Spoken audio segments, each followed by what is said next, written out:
off with this kind of unusual screen view because I just wanted to tell you a little bit about the first paper and the second paper as you continue to add up your points and work toward your goal.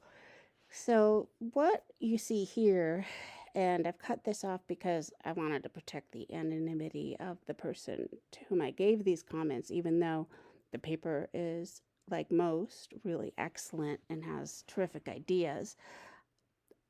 In the comments section or feedback section of your paper, when you look at your grade on gradebook, you should be able to see a couple of paragraphs and usually a lengthy amount of feedback in which I suggest how you can revise this paper and add a little bit of information to submit as the second paper.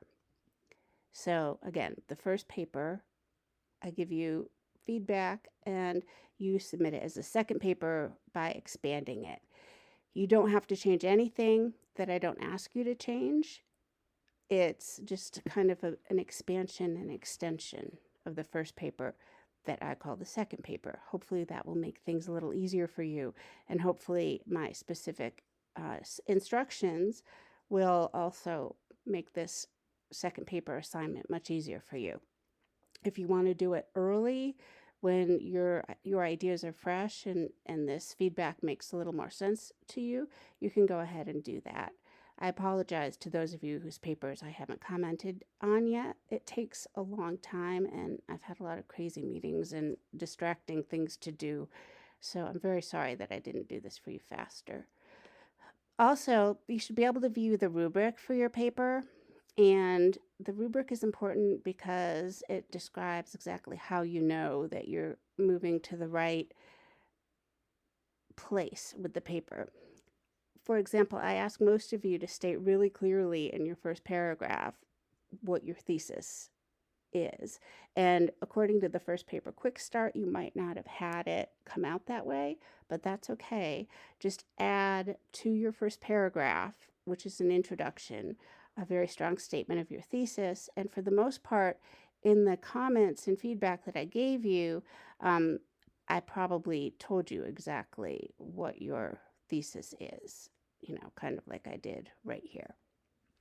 And of course, you know what your thesis is, but my rephrasings are things that you can definitely use and copy as closely as you want to because they're not my ideas. They're just my suggestions and edits. And whenever you're working with editors with writing, you always have to revise things and you're always going to be asked to change things. And you can use the suggestions as extensively as you want to because they're your ideas. So if you didn't mention in your first paragraph exactly what you would like the reader to know, then you received competent instead of proficient in the first category. Keep in mind that the person you're describing this to is someone who isn't as familiar with African American studies as we are. And then some of the other suggestions include making sure that you have the paragraph breaks between the introduction and your first topic. And for the most part, the grammar is really excellent. Your use of information is good. But if you didn't have two different sources in the first paper, then I gave you 1 point instead of 2. In the second paper, you will need 3 different sources, and the point value will be higher for that.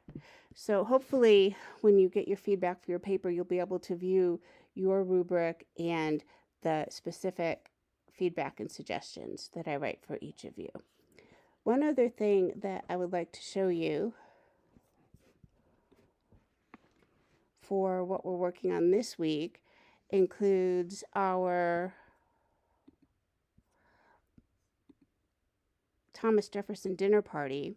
And I simply want to say that if you have not yet done that discussion, then all you have to do is reply to some of the posts that are already there.